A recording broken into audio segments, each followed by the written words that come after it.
Sabra Johnson. I'm passionate about restoration. A lot of individuals think I'm passionate about the classic car or the vintage car, or the antique car, or the muscle car.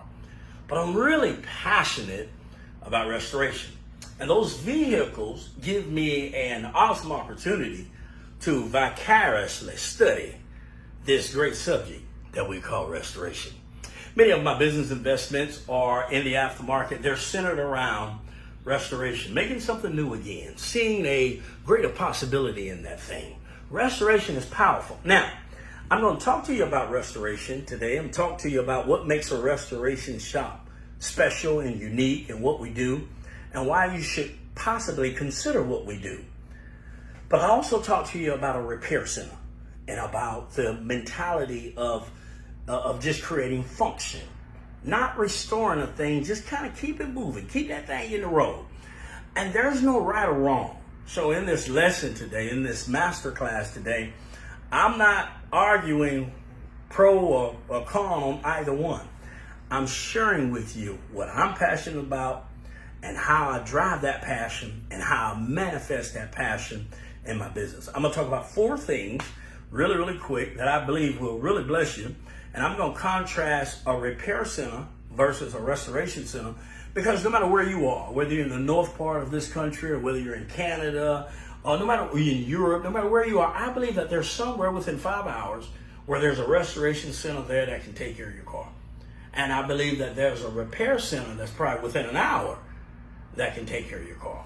And I don't think either option is wrong, provided it aligns with your spirit. So let's go over this and restoration things of this nature. So I remember being a little boy. We're in a church, and they were expanding the choir loft, and old Deacon Evans was there, and we were knocking those walls out. And he was talking about studs and how studs work. You know, you got to find the stud, and somehow them old folks could just take that stud right there, you know. But I remember his class on how in the modern time period, the studs were so many feet apart, and it was a standard way of doing things. And then he talked about, but back in this day, these folks didn't have no rhyme or reason. They were making it work. You're talking about a 100-year-old church, and they were focused on function. They were focused on making it do what it do. And then he talked about how they did a great job of it. But yet today, we do it with a different code, a different sequence. Well, that's kind of a good illustration on the difference between a restoration mentality and a repair mentality.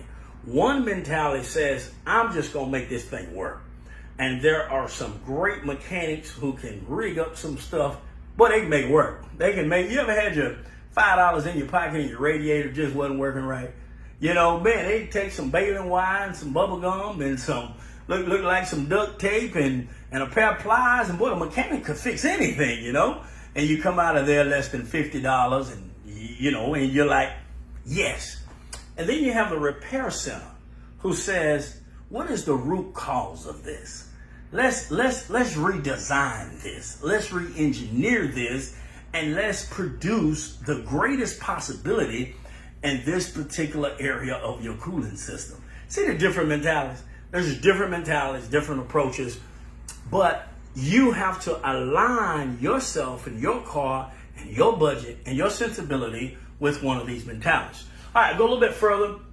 In my company, we have departments. The difference between a repair center and a restoration center is that the repair center has a department. A restoration center has multiple departments. My daughter's going to Texas Tech, shout out, guns up, some kind of way, however they do it. But going to Texas Tech, and she's been accepted in that school of biology there. Really excited for her and happy for her. But there are tons of other schools. There's a school of engineering and pre-med and pre-law, and the list goes on and on. Well, if you go to a college, normally a college only has one school, one area that they specialize in, and they do a great job of specializing in that. But a university specializes in many trains of thought in education and communication. Well, so that's how it is with a restoration center.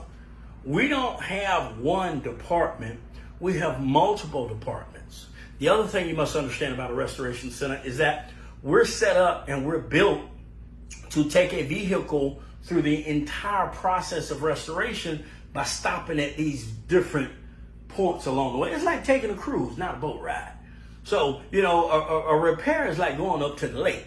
Going up to the lake on the weekend, you drive out, you go down by the pier, maybe you catch some fish, maybe you ski, you come on back. A lot of activities, a lot of fun.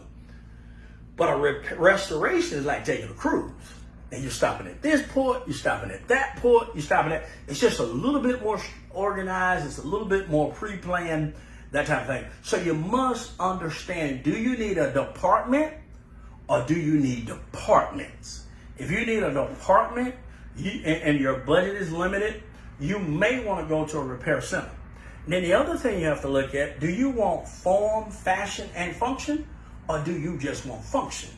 If you want function, you want a repair center. If you want form, fashion, function, then you want a restoration center. So you must understand, what department are you looking at? A repair center, as it pertains to classic car service, oftentimes they will give you a bid. You'll go to a repair center and they'll say, hey man, I have this problem here. My door handle is not working. How much will it be? Tell you what, I'll do it for $300. You go to a restoration center, generally speaking, you ask them the same question. First thing they're going to say is, we don't do that. We don't do that type of work. And then the client goes, or the potential customer goes, well, surely y'all have the ability. We have the capacity. We just don't do that. Because one, we're going to charge by the hour, and two, we're going to get so all involved in the form, fit, and fashion of this situation, it's going to be far more involved than it is with a repair. So you must understand that we have departments. The other thing that you must understand, within those various departments, now, we have what we call disciplines. And these are craftsmen. These are men and women. These are individuals who have been professionally trained. They've developed themselves in this art form, and they are oftentimes masters and experts in that particular field. In my shop, and in my case, most of my technicians have over 25 years experience. And they have reached beyond the time, they've reached a point where they're at an apex. They're just at an apex in their career. And so there's only certain things we're going to do. There's only certain things that get our juices going. There's only certain things that gets us excited. So this is not a commodity product. That's the other thing you must understand. That's what I mean when I say we have disciplines here. This is not like going to a gas station. You just go to a gas station and get fuel.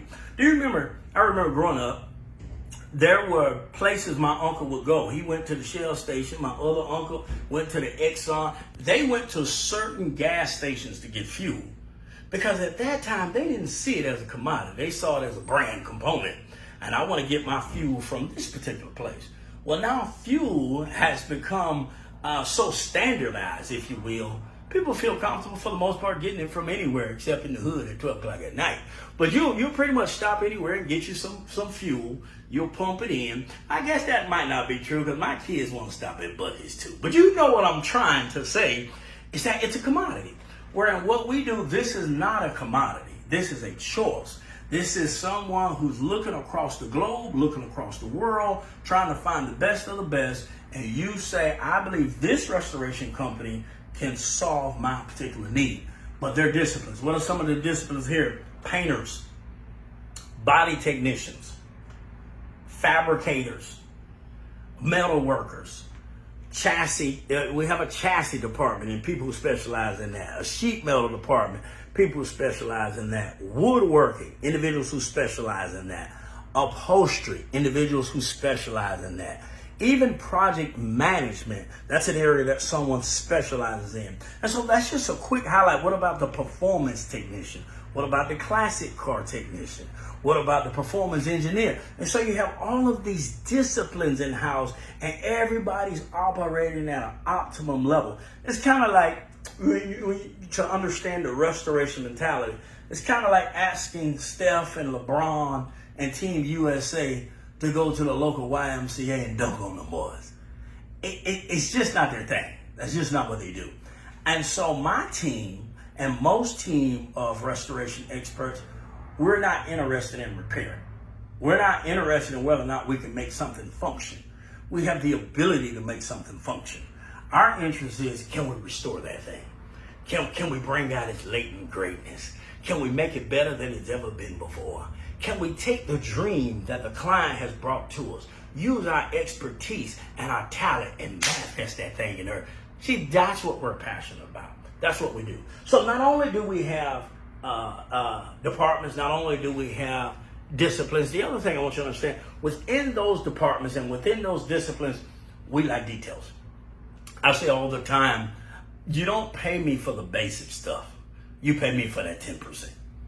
The 90% that we do, most mechanics, most artisans, most professionals can do what we do. So it's not the 90%. That's not what you're paying me for. You're paying me for that 10%. You're paying me for those details. Now, do you know the difference between a 95-point car and a 100-point car? If it costs you $250,000 to get that car to a 95 percentile, it's going to probably take you another $250,000 to take it from 95 to 100. See, it's all about the details. And what I find sometimes is individuals want all of these elaborate details, but then you want to process it for a repair price point. And it just doesn't work like that. The last thing I'll share, and I'll get out here on this class that separates us, is that our dreams are different. Our dreams are different.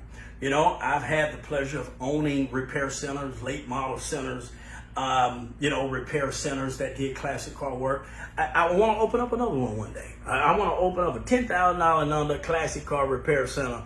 One day that may happen, but I don't know when that's going to happen. But here's the dream. So the dream of a repair center, when I was in that space, my dream was to have my bays empty every night. To have cars come in, cars go home. Cars come in, cars go home. That's how it works. That's my absolute dream. And to beat the clock.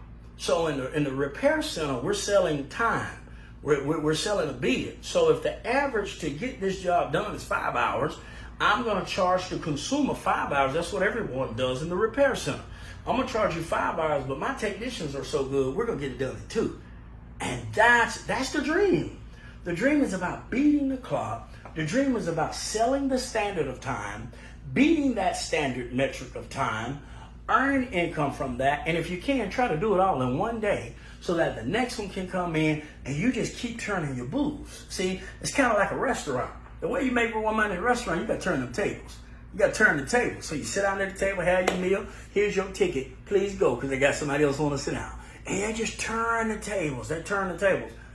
In a restoration business, that's not how we work. Our dream is totally different. Our dream is caught up in that one product. Our dream is caught up in that one car. And all we're doing is living vicariously through this template, vicariously through this canvas, vicariously through this car. We can hear the exhaust on it. We can see the paint on it. We can see the trim. We can see the client wrapping around the steering wheel. And then we go, well, that's a little bit off there. See, just something about that mess with me. And then we'll just stand out of the car and look at it. Something about that bothers me. I don't, you know what, take that off. Let's go. That's restoration. Because we're striving for this euphoric greatness. We're striving for this dream that's out there. We're striving to place the client directly in the room of their own dreams. It's a different price point. It's a different dream. It's a different vision. It's a different process. That's what I'm passionate about. I'm passionate about restoration.